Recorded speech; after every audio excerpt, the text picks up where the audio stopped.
السلام علیکم ناظرین، میں ہوں منصور علی خان. اپنے ڈیل چینل کے اوپر آپ کو خوش آمدید کہیں گے. پچھلے 12 گھنٹے کی عام ترین خبروں کے ساتھ ایک دفعہ پھر آپ کے سامنے حاضر. آپ سے درخواست، چینل کو سبسکرائب کرنا مت بھولیے، بیل آئیکن پریس کیجیے. اگر آپ کو ویڈیو پسند آئے اسے لائک اور شیئر ضرور کیجیے گا. پچھلے 12 گھنٹے میں جناب تمام تر فوکس جو ہے وہ آزاد کشمیر کی طرف ایک دم چلا گیا ہے، کیونکہ وہاں پہ بہت سی ڈیولپمنٹس ہوئی ہیں اور وہاں پہ حالات جو ہے اس وقت کافی سینسٹیو ہوئے ہیں.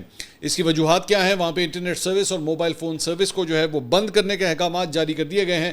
اسی سے آپ اندازہ لگا سکتے ہیں کہ چیزیں جو ہیں وہ کافی حد تک وہاں پہ سینسٹیو اس وقت ہو چکی ہیں. میں تھوڑا سا بیک گراؤنڈ بھی آپ کو بتاؤں گا اور ساتھ ہی ساتھ مزید اپڈیٹس بھی آپ کو اس سلسلے میں دیں گے کہ آخر ایسا کیوں ہو رہا ہے. رینجرز کو بھی جو ہے وہاں پہ اب طلب کیا جا چکا ہے. لیکن اس سے پہلے ایک اور خبر، اور وہ یہ ہے کہ کل رات کو حکومت نے پیٹرول کی قیمتوں میں جناب 4 روپے فی لیٹر کی کمی کر دی ہے. ڈیزل کی قیمت برقرار رکھنے کا فیصلہ کیا گیا ہے اور باقاعدہ نوٹیفکیشن جاری کر دیا گیا ہے. پیٹرول کی نئی قیمت جو ہے 377 روپے 78 پیسے، تقریباً 378 ہی ہو گیا. اور اس سے پہلے 29 مئی کو پیٹرول اور ڈیزل 22 روپے جو ہے فی لیٹر سستا کیا گیا تھا. اس سے پہلے مختلف چینلوں کے اوپر جو ہے کل یہ خبریں چل رہی تھی کہ شاید اس سے بہت بڑا، مطلب یہ جتنی کمی کی گئی ہے 4 روپے کی، اس سے زیادہ بڑی کمی جو ہے وہ شاید متوقع تھی، لیکن ایسا نہیں ہوا ہے اور بہت کم، یعنی کہ صرف 4 روپے کی کمی جو ہے وہ ریکارڈ کی گئی ہے. اور اب یہ نئی پرائس جو ہے وہ 377 روپے 78 پیسے پیٹرول کی رکھی گئی ہے. اب آ جائیے آزاد جموں کشمیر کے حوالے سے. اور کل رات کو ایک بڑی ڈیولپمنٹ یہ ہوئی ہے کہ جموں کشمیر پر جو جوائنٹ عوامی ایکشن کمیٹی ہے اسے کالعدم قرار دے دیا گیا ہے. یہ جوائنٹ ایکشن کمیٹی جو ہے یہ بیسکلی چند تاجروں کی جانب سے جو ہے وہ پہلے بنائی گئی تھی اور اس سے پہلے ایک بہت بڑا احتجاج جو ہے انہوں نے جموں کشمیر میں کیا تھا. لیکن اس کے بعد، اس سے پہلے، میں آج سے چند ماہ پہلے کی میں بات کر رہا ہوں، اس وقت جو ہے وہ مذاکرات کے ذریعے یہ معاملات جو ہے وہ طے ہو گئے تھے. اس کے بعد چند دنوں سے وفاقی حکومت کے ایک وفد کی جانب سے، جس میں رانا ثناء اللہ بھی شامل تھے، راجہ پرویز اشرف شامل تھے اور بھی دیگر رہنما مختلف سیاسی جماعتوں سے جو شامل تھے، وہ ان کے ساتھ مذاکرات کر رہے تھے. اور معاملہ جو تھا وہ 12 مہاجرین کی نشستوں کے حوالے سے تھا. یہ جو مہاجرین کی نشستیں ہیں یہ بیسکلی وہ مہاجرین ہوتے ہیں جن کا تعلق مقبوضہ کشمیر سے تھا اور اس کے بعد وہ ہجرت کر کے جو ہے پاکستان آ گئے اور پاکستان کے مختلف شہروں میں قیام پذیر ہونا شروع ہو گئے. اور وہ کئی سالوں سے، کئی دہائیوں سے جو ہے وہ اس سیٹ اپ کے اندر اپنی 12 مختلف نشستوں کے اوپر جو ہے وہ ووٹنگ کرتے آئے ہیں. یہ جو جوائنٹ عوامی ایکشن کمیٹی ہے، ان کا مطالبہ ہے کہ جناب یہ جو 12 نشستیں ہیں اس کے اوپر جناب ان کے کلیمز کے مطابق وہ یہ دعوے کرتے ہیں کہ جناب اس کے اوپر ووٹرز کی مینیپولیشن ہوتی ہے اور اس لیے ان 12 نشستوں کو جو ہے وہ ختم کر دیا جائے. وفاق کی جانب سے جو ہے وہ اس کے اوپر کافی دیر سے نیگوسیشن چل رہی تھیں اور کوشش کی جا رہی تھی کہ معاملہ جو ہے وہ ریزالو ہو سکے، لیکن الٹیمیٹلی معاملہ جو ہے وہ ڈیڈ لاک کی طرف چلے گئے تھے اور معاملہ جو ہے وہ ریزالو نہیں ہو رہے تھے. ان لوگوں نے 9 جون کو جو ہے وہ ایک بہت بڑے احتجاج کی، لانگ مارچ کی آلریڈی کال دی ہوئی ہے. اب اس سلسلے میں کل رات کو یہ جو نوٹیفکیشن نکلا ہے اس کے مطابق جموں کشمیر جوائنٹ عوامی ایکشن کمیٹی کو امن و سلامتی کو نقصان پہنچانے اور ریاست میں انتشار پیدا کرنے کے الزامات کے تحت کالعدم تنظیم قرار دے دیا گیا ہے. محکمہ داخلہ آزاد کشمیر کی جانب سے جاری نوٹیفکیشن کے مطابق جوائنٹ عوامی ایکشن کمیٹی اور اس کے متبادل ناموں سے کام کرنے والی تنظیموں کو فرسٹ اسکیڈول میں شامل کر کے آزاد جموں و کشمیر انسداد دہشت گردی ایکٹ 2014 کے سیکشن 12 کے تحت کالعدم قرار دے دیا گیا ہے. صدر آزاد جموں کشمیر نے تنظیم کو پروسکرائبڈ آرگنائزیشن قرار دینے کی منظوری دے دی ہے، کیونکہ تنظیم کے خلاف امن و سلامتی کو نقصان پہنچانے، عوام کو خوفزدہ کرنے اور معاشرے میں عدم تحفظ کا احساس پیدا کرنے کے معقول شواہد موجود ہیں. محکمہ داخلہ کے مطابق کسی بھی تنظیم کو عوامی امن، سلامتی اور ریاستی نظم کو خطرے میں ڈالنے کی اجازت نہیں دی جائے گی اور کالعدم قرار دی گئی تنظیم کے خلاف قانون کے مطابق کارروائی عمل میں لائی جائے گی. نوٹیفکیشن کی کاپیاں تمام وزراء، وفاقی وزارت داخلہ، صدر، وزیر اعظم، چیف سیکرٹری، تمام ڈپٹی کمشنر، CTD اور پولیس حکام کو بھی ارسال کر دی گئی ہیں. اب ذہن میں رکھیے گا وہ معاملہ وہی ہے کہ ان سے آپ سے چند دن پہلے تک جو ہے وفاقی حکومت خود مذاکرات کر رہی تھی، لیکن اس کے بعد جب ڈیڈ لاک پیدا ہوا ہے تو اس کے بعد سے یہ معاملہ بگڑ گیا ہے اور اب کل رات کو انہیں کالعدم تنظیم قرار دے دیا گیا ہے. دوسری جانب ساتھ ہی ساتھ موبائل فون سروس جو ہے وہ آج مطلب کل رات کو 11:30 بجے جو ہے وہ بند کرنے کے احکامات جاری کر دیے گئے اور جوائنٹ عوامی ایکشن کمیٹی کی ہڑتال کے پیش نظر انٹرنیٹ اور موبائل فون سروس جو ہے وہ بند کرنے کے احکامات جاری کیے گئے ہیں. اور تفصیلات کے مطابق آزاد کشمیر میں جوائنٹ عوامی ایکشن کمیٹی اور حکومت کے درمیان مذاکرات میں ڈیڈ لاک برقرار رہنے کے بعد جو ہے وہ یہ فیصلہ کیا گیا ہے کہ جناب مزید اب جو ہے وہ انٹرنیٹ نہیں یہاں پہ الاؤ کیا جائے گا، کیونکہ انٹرنیٹ کے ذریعے جو ہے وہ آپس میں کانٹیکٹس ہوتے ہیں اور اس کے ذریعے جو ہے عوام کے اندر اشتعال پھیلانے کے الزامات جو ہیں ان کے اوپر لگائے گئے ہیں. ساتھ ہی ساتھ آزاد کشمیر بھر میں موبائل اور انٹرنیٹ سروس جو ہے وہ 12 جون تک، اس کی جو ڈیٹ بتائی گئی ہے وہ یہ ہے کہ جی 12 جون تک جو ہے وہ بند رکھا جائے گا. اور عوامی ایکشن کمیٹی کے مرکزی رہنما شوکت نواز میر نے میڈیا کو بتایا کہ حکومت پاکستان اور ایکشن کمیٹی کے درمیان ہونے والے مذاکرات میں کوئی پیش رفت نہیں ہو سکی ہے. دوسری جانب جناب جوائنٹ عوامی ایکشن کمیٹی کا جو ایک ٹویٹر اکاؤنٹ ہے اس کی جانب سے جو ٹویٹس کی جا رہی ہیں اس میں ایک ٹویٹ جو ہے وہ کل رات کو کی گئی اور اس میں لکھا ہوا تھا جی اگر آزاد کشمیر میں موبائل اور انٹرنیٹ سروس بند کی گئی تو جہاں سے قافلے گزریں گے وہاں سے موبائل ٹاور گراتے جائیں گے. ایکشن کمیٹی کے ساتھ چلنے والے نوجوانوں نے ٹیلی کمیونیکیشن بلیک آؤٹ کی خبروں پر اپنا پلان ترتیب دے دیا. میرا یہاں پہ سب سے بڑا سوال یہ ہے کہ یہ کس قسم کا احتجاج ہے کہ آپ بیسکلی وہ سروس جو بیسکلی آپ ہی کے عوام کے لیے وہاں پہ آزاد کشمیر کے عوام کے لیے وہاں پہ جو ہے وہ قائم کی گئی ہے، اگر آپ ٹاورز گرا دیں گے تو کل کو جب 12 تاریخ کو جب یہ بلیک آؤٹ جو ہے وہ ختم ہوگا تو اس کے بعد کیا ہوگا؟ ٹاور تو ہوں گے نہیں وہاں پہ. تو یعنی جو بلیک آؤٹ چند دنوں کے لیے سامنے آ رہا ہے اس کو آپ کئی ہفتوں تک جو ہے وہ آگے لے جانا چاہتے ہیں تاکہ نہ ہوگا ٹاور اور نہ آئے گا سگنل. اس کے ساتھ ساتھ ایک اور ٹویٹ جو ہے ان کی جانب سے کیا گیا کہ خبریں گردش کر رہی ہیں کہ کشمیر میں آج رات یا کل موبائل سروس انٹرنیٹ بند ہو جائے گا، یہ حکومت بھی ظالموں میں شامل ہے. چلو چہرے یاد رہیں گے، ہمیں بھی اس تحریک کو کوئی نقصان نہیں پہنچا سکتا. یہ مارچ کامیاب ہو کر رہے گا انشاءاللہ. کشمیری کسی ظلم کے سامنے سر نہیں جھکائیں گے، پوری قوم ایک ساتھ کھڑی ہے. 9 جون یوم جنون ہوگا، ساری دنیا دیکھے گی. میری اوورسیز تمام کشمیریوں سے گزارش ہے کہ آپ کا رول اس تحریک میں ہمیشہ قابل تعریف ہے. وہ اپنا پلان جو ہے وہ ویسے ہی لے جانے کے لیے مطلب بےتاب ہیں کہ جناب ہم تو اپنا ایکشن پلان جو ہے وہ اسی طرح جس طرح احتجاج کی کال اور یہ لانگ مارچ کی کال ہے وہ ہم اسی طرح ہی لے کے چلیں گے. اس کے علاوہ ان کو کاؤنٹر کرنے کے لیے جو ہے وہ بہت بڑی تعداد میں جو ہے وہ جو انتظامیہ ہے آزاد کشمیر کی ان کی جانب سے نفری جو ہے وہ بلا لی گئی ہے اور جس کے اندر Punjab police, Sindh police, rangers ان کو جو ہے وہ بلایا گیا ہے. ایک اندازے کے مطابق جو لیٹر سامنے آیا ہے فیڈرل کانسٹیبلری سے 6000 کی نفری، پاکستان رینجرز سے 5000، اسلام آباد پولیس سے 2000 اور سندھ پولیس سے 1000، پورے تقریباً کوئی 14000 اہلکاروں کو جو ہے وہ اس جگہ پہ ان کو کاؤنٹر کرنے کے لیے جو ہے بلا لیا گیا. اور ساتھ ہی ساتھ ان کے بارے میں یہ بھی کہا گیا ہے کہ 60% نفری کے پاس جو ہے اینٹی رائٹ ایکوپمنٹ، گیئر اور ٹیئر گیس شیلز وغیرہ، جبکہ 40% نفری جو ہے وہ اسلحہ اور ایمونیشن سے لیس ہو. اور 7 تا 21 جون کے ایام کے لیے فراہمی کے حوالے سے وفاقی وزارت داخلہ حکومت پاکستان کو جو ہے وہ یہ ریکویسٹ کی گئی ہے. 14,000 کی نفری جو ہے وہ اب آزاد کشمیر کے اندر موو ہونے جا رہی ہے تاکہ یہ جو احتجاج ہونے جا رہا ہے اسے کاؤنٹر کیا جا سکے. دوسری جانب ایک اور ٹویٹ جو ہے وہ خواجہ آصف صاحب کی جانب سے جو ہے وہ کیا گیا. انہوں نے کہا 27 جولائی کو آزاد کشمیر کے الیکشن میں ایکشن کمیٹی کا مطالبہ ہے کہ کشمیر اسمبلی کی پاکستان سے منتخب ہونے والی 12 نشستیں ختم کی جائیں. الیکشن سے پہلے یہ مطالبہ انتخابی عمل کو سبوتاژ کرنے کے مترادف ہے. جمہوری سوچ کا تقاضا ہے کہ جو لوگ یہ مطالبہ کر رہے ہیں وہ اس کو 27 جولائی کو عوام کے سامنے رکھیں اور خلق خدا کو یہ فیصلہ کرنے دیں اور نمائندگی کی شکل تشکیل کرنے دیں. یہ جمہوری سوچ ہوگی ورنہ یہ بلیک میلنگ تصور ہوگی. سیالکوٹ شہر و تحصیل سے کشمیر اسمبلی کی ایک سالم سیٹ ہے اور پاکستان قومی اسمبلی کی 2 نشستیں ہیں. باقی پاکستان میں کشمیر اسمبلی کے حلقے پھیلے ہوئے ہیں. یہاں کشمیری مہاجروں کی زیادہ تعداد جموں سے ہے. اکتوبر 1947 میں مہاجر 2 لاکھ سے زیادہ جانوں کی قربانی دے کر سیالکوٹ شہر اور تحصیل میں آ کر بسے. لاکھوں عصمتیں لوٹیں، ہزاروں بیٹیاں اغوا ہوئیں. آپ کس طرح ان مہاجروں کو ان کے حق سے محروم کر سکتے ہیں؟ کئی دہائیاں ان مہاجروں نے نہایت قسم پرسی کی حالت میں گزاری، زندگی کی بنیادی سہولت سے محروم رہے. ان لوگوں نے آزادی کی بہت مہنگی قیمت ادا کی ہوئی ہے. اپنی رائے کو تسلیم کرانے کے لیے جمہوری راستہ اختیار کریں. سو بیسکلی حکومت کا یہ کہنا ہے کہ جناب آپ باقاعدہ طور پہ الیکشن لڑیں. 27 جولائی کو آزاد کشمیر میں جو ہے وہ الیکشن ہونے جا رہے ہیں. وہ ان کا یہ کہنا ہے کہ آپ الیکشن لڑیں، اپنا یہ پوائنٹ آف ویو جو ہے وہ سامنے رکھیں اور اگر کشمیر کے عوام، آزاد کشمیر کے عوام جو ہے وہ آپ کو حق دیتے ہیں ووٹنگ کا، آپ کو یہ مطلب جو بھی آپ تبدیلیاں کرنا چاہتے ہیں آپ دیتے ہیں، تو اس کے بعد اسمبلی کے اندر جا کے قانون سازی کیجیے اور اس کے بعد ہٹا لیجیے. لیکن ایک پریشر گروپ کے طور پہ جو ہے وہ اپنا کردار ادا مت کریں. پریشر گروپ سے جو ہے وہ کوئی فائدہ نہیں ہوگا. جمہوری عمل ہے، جمہوریت جو ہے وہ یہ کہتی ہے کہ آپ الیکشن لڑیں اور الیکشن کے ذریعے اسمبلیوں کے اندر پہنچے اور اس کے بعد جو بھی آپ قانون سازی کرنا چاہتے ہیں اس کے مطابق آپ کیجیے. لیکن بات یہ ہے کہ جو عوامی ایکشن کمیٹی ہے یہ الیکشن نہیں لڑتی. یہ بیسکلی ایک پریشر گروپ کے طور پہ جو ہے وہ اپنا کردار ادا کرتی ہے.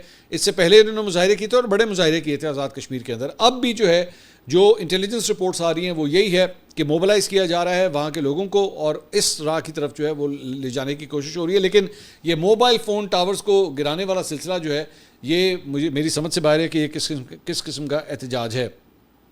اس کے علاوہ گلگت بلتستان میں جناب انتخابی مہم کا آخری روز 12 بجے مہم کا وقت جو ہے وہ ختم ہو گیا.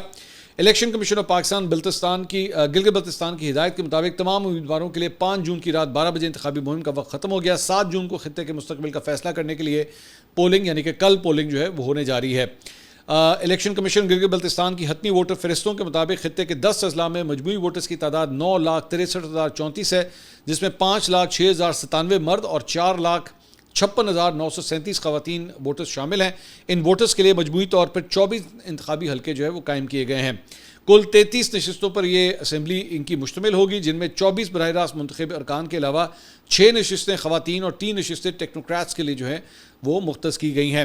ہم آج اس سلسلے میں جو ہے وہ ہم نے سینئر جرنلسٹ حبیب اکرم صاحب سے جو ہے وہ ایک خصوصی پوڈ کاسٹ ریکارڈ کیا ہے.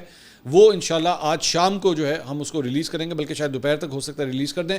اور وہ گلگت بلتستان کے الیکشن سے متعلق ہی ہے کہ وہاں پہ کس کا پلڑا بھاری ہے, کیا تیر وہاں پہ نمبر لے کے جائے گا, شیر دھاڑے گا یا پھر سونامی آئے گا.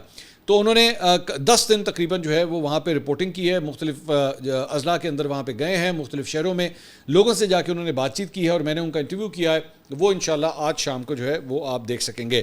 اسی سلسلے میں جو بلاول بھٹو کے آخری انتخابی مہم سے خطاب کے دوران انہوں نے کہا کہ جی گلگت بلتستان کے عوام کو فیصلہ کرنا ہے ان حالات میں ان کی نمائندگی کون کر سکتا ہے. اس بار آپ کو فارم 45 کا بندوبست کرنا ہے. اس بار ہم کسی کو آپ کے ساتھ ناانصافی کرنے کی اجازت نہیں دیں گے. پچھلے الیکشن میں آپ کے ووٹ پر ڈاکہ ڈالا گیا تھا. صدر زرداری نے پاک ایران گیس پائپ لائن کی بنیاد رکھی. صدر زرداری نے پاکستان سے غیر ملکی اڈے بند کروا کر مہمانوں کو خداحافظ کہا. خطے میں جنگ کے حالات ہیں, ہمارے فیلڈ مارشل امن کے لیے کوششیں کر رہے ہیں. جتنا جلد امن کی کوششیں کامیاب ہوں گی اتنا جلد عوام کو ریلیف مل سکتا ہے. دعا گو ہیں کہ فیلڈ مارشل کی خطے میں قیام امن کی کوششیں کامیاب ہوں. ساتھ ہی ساتھ گلگت بلتستان الیکشن مہم کے دوران ایک بڑا ہی افسوسناک واقعہ جو ہے وہ پیش آیا ہے, جس کی فوٹیج یہ آپ سکرین پہ دیکھ سکتے ہیں, جہاں پہ نون لیگ کی ریلی میں ایک شخص کی ہوائی فائرنگ سے جو ہے وہ 2 افراد جاں بحق ہو گئے. اب وہ بیسکلی اس نے یوں کر کے جو ہے یہ گن اٹھائی ہوئی تھی اور ایک ہاتھ سے جو ہے وہ فائرنگ کر رہا تھا اور کرتے یوں گن جو ہے وہ سیدھی ہوئی ہے اور اس کی وجہ سے 2 افراد کے بارے میں اب تک کی اطلاعات کے مطابق جو ہے وہ ان کی ڈیتھ ہو چکی ہے. اور یہ واقعہ جو ہے جی بی اے 18 دیامیر 4 میں جو ہے وہ پیش آیا ہے, جس میں آئی پی پی سے سابق وزیر اعلیٰ حاجی گلبرگ خان اور نون لیگ کے ملک کفایت اللہ جو ہیں وہاں پہ مد مقابل ہے. یہ نون لیگ کی ریلی تھی جہاں پہ یہ افسوسناک واقعہ جو ہے وہ پیش آیا ہے. اس کے ساتھ ساتھ جناب بھارت کی جانب سے جو ہے وہ کل رات کو ایک احتجاجی پریس ریلیز جو ہے وہ جاری کی گئی کہ جی پاکستان جو ہے وہ گلگت بلتستان کے اندر الیکشنز کیوں کروا رہا ہے. They do that every time. جب بھی گلگت بلتستان کے اندر الیکشنز ہوتے ہیں تو ان کی جانب سے جو ہے وہ اس کے اوپر جو ہے وہ یہ احتجاج کیا جاتا ہے کہ جو آپ کیوں کروا رہے ہیں, کیونکہ متنازع جو ہے وہ علاقہ ہے. اب آپ بھی تو مقبوضہ کشمیر کے اندر اپنے وہ سو کالڈ الیکشنز کرواتے ہیں نا, مطلب وہ تو خیر سو کالڈ ہوتے ہیں کیونکہ ظاہری بات ہے وہاں پہ تو مسلمانوں کے خلاف پوری ایک مہم چلا کے جو ہے وہ سب کچھ کیا جاتا ہے. اینی ویز اس سلسلے میں جو ہے وہ دفتر خارجہ کی جانب سے پاکستان کے دفتر خارجہ کی جانب سے جو ہے انہیں جواب دیا گیا.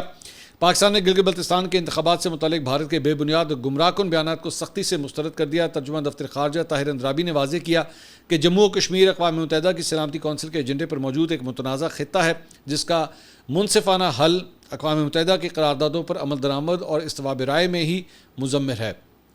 اس کے ساتھ ساتھ جناب بجٹ مذاکرات کے حوالے سے نون لیگ اور اتحادی پیپلز پارٹی کے درمیان رابطوں میں تیزی آ گئی ہے اور بلاول بھٹو نے صدر زرداری سے مشاورت کا فیصلہ کیا ہے. بلاول بھٹو نے وزیر اعظم سے ملاقات سے قبل صدر مملکت سے مشاورت کا فیصلہ کیا. وہ گلگت بلتستان میں انتخابی مہم ختم کرنے کے بعد کل اسلام آباد پہنچیں گے. تاہم اسی روز ان کی کراچی روانگی بھی متوقع ہے. ذرائع کا کہنا ہے کہ بلاول بھٹو کی اس وقت تک کسی حکومتی شخصیت یا وزیر اعظم سے ملاقات سکیجولڈ نہیں ہے. تو بجٹ کے پاس ہونے کے معاملے کے اوپر بھی جو ہے وہ اس وقت فرکشن پائی جاتی ہے پاکستان پیپلز پارٹی اور نون لیگ کے درمیان. دوسری جانب بھارت کے حوالے سے بھی آپ کو اپڈیٹ کرتے ہیں. وہاں پہ ایک عدد کاکروچ پارٹی آپ کو یاد ہوگا, ہم نے ویلاگ میں شامل بھی کیا تھا. نوجوانوں کی یہ کاکروچ پارٹی جو ہے وہاں پہ بنائی گئی تھی. تو کاکروچ پارٹی نے جناب آج جنتا پارٹی مودی سرکار کے خلاف جناب احتجاج کرنے کا فیصلہ کیا ہوا ہے. انہوں نے آج وہاں پہ احتجاج کی کال دی ہوئی ہے.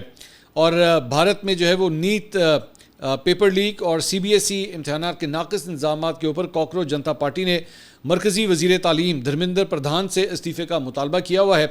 استعفے کے لیے دباؤ ڈالنے کے لیے آج دلی کے جنتر منتر گراؤنڈ کے اوپر جو ہے وہ احتجاجی مظاہرہ ہونے جا رہا ہے۔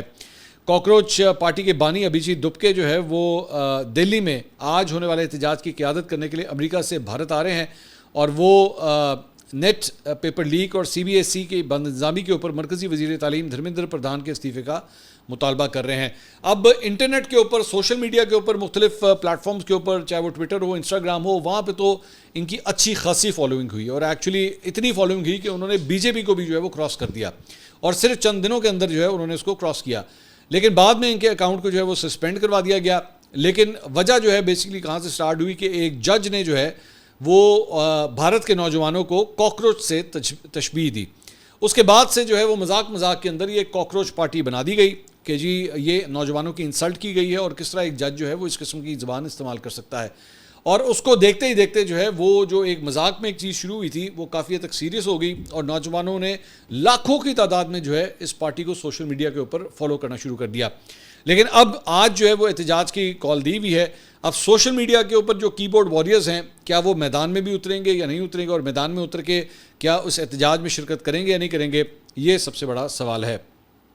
اس کے علاوہ ایک اور خبر کے مطابق ایران امریکہ کے حوالے سے بات کرتے ہیں، اور خبر یہ ہے کہ ایران کے جو پاسداران انقلاب ہیں وہ یہ کلیم کر رہے ہیں کہ انہوں نے پچھلے 12 گھنٹے کے اندر جو ہے وارننگ شاٹس فائر کیے ہیں، اور یہ US نیوی ایلڈر Burke class guided missile destroyers جو ہیں، اور USS میسن اور USS ٹرکسٹن، ان شپس کی جانب جو ہے گلف آف عمان کے اندر وہاں پہ جو ہے وہ ان کے اوپر وارننگ شاٹ جو ہے فائر کیے گئے ہیں، کیونکہ آبنہ ہرمز کی طرف آ رہے تھے، اور وہ یہ کلیم کرتے ہیں، پاسداران انقلاب یہ کلیم کرتے ہیں کہ اس کے بعد ان کی طرف جو ہے میزائل بھی فائر کیے گئے ہیں اور ڈرونز بھی بھیجے گئے ہیں، جس کے بعد یہ جہاز جو ہے وہ واپس مڑ گئے اور انہوں نے اپنا رستہ جو ہے وہ چینج کر لیا۔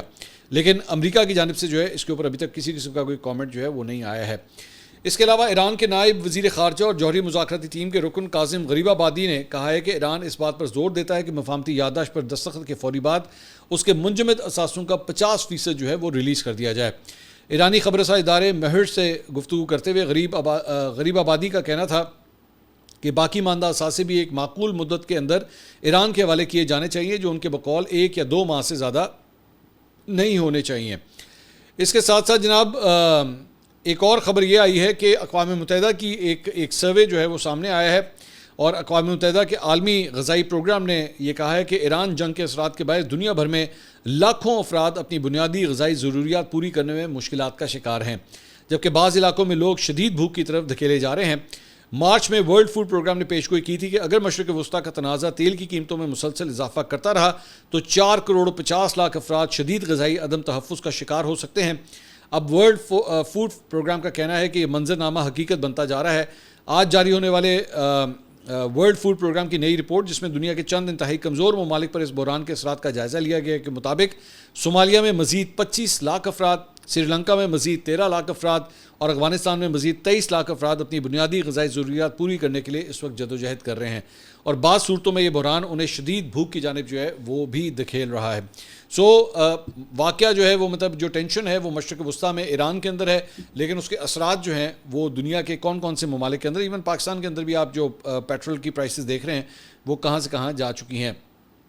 اس کے علاوہ رومینیا کی بحیرہ اسود میں واقع بندرگاہ میں ایک بحری ڈرون نے تیل کے ایک ٹرمینل کے قریب خود کو دھماکے سے اڑا لیا، تاہم اس واقعے میں کوئی جانی نقصان نہیں ہوا۔ دوسری جانب یوکرین نے الزام عائد کیا ہے کہ روس نے اس کے ایک بحری ڈرون کی سگنلز جام کر دیے تھے، جس کے بعد وہ بہہ کر رومینیا کے سمندری حدود میں داخل ہو گیا۔ یہ صرف ایک ہفتے کے دوران رومینیا کے نیٹو کے مشرقی محاذ پر واقع کسی آبادی والے علاقے میں پیش آنے والا دوسرا بڑا واقعہ ہے، جس سے یوکرین جنگ کے اثرات پڑوسی ممالک تک پھیلنے کے خدشات میں اضافہ ہوا ہے۔ یوکرین 2022 سے روس کے مکمل فوجی حملے کے خلاف جنگ لڑ رہا ہے۔ اس کے ساتھ ساتھ جناب ایک اور خبر کے مطابق ٹیکس اور کسٹم سے متعلق تقریباً 5,700 ارب روپے مالیت کے 50,732 مقدمات مختلف عدالتوں اور ٹریبیونلز میں زیر سماعت ہیں، جس کے باعث قومی خزانے کی خطیر رقم قانونی تنازعات میں پھنسی ہوئی ہے۔ اب اس کی جو ویلیو ہے وہ 5,700 ارب روپے بنتی ہے کسٹمز کے جو مختلف کیسز ہیں۔ اگر یہ کیسز ریزالو ہو جائیں تو آپ اندازہ کر سکتے ہیں کہ کتنی بڑی ویلیو جو ہے وہ پاکستانی حکومت کے ٹیکس کے خزانے میں جو ہے وہ آ سکتی ہے۔ ایف بی آر ذرائع کے مطابق ایپلیٹ ٹریبیونلز میں سب سے زیادہ 27,621 مقدمات ایپلیٹ ٹریبیونلز میں زیر التواء ہیں، جن کی مجموعی مالیت 3,383 ارب روپے بنتی ہے۔ کلیکٹر ایجوڈیکیشن کے پاس 58 ارب 30 کروڑ کے 2,155 کیسز ہیں، جبکہ کلیکٹر اپیلز کے پاس 46 ارب 30 کروڑ روپے کے 322 کیسز ہیں۔ تو یہ جناب اب تک کی اپڈیٹس تھیں۔ اگلی ویڈیو میں آپ سے دوبارہ ملاقات ہوگی۔ اللہ حافظ۔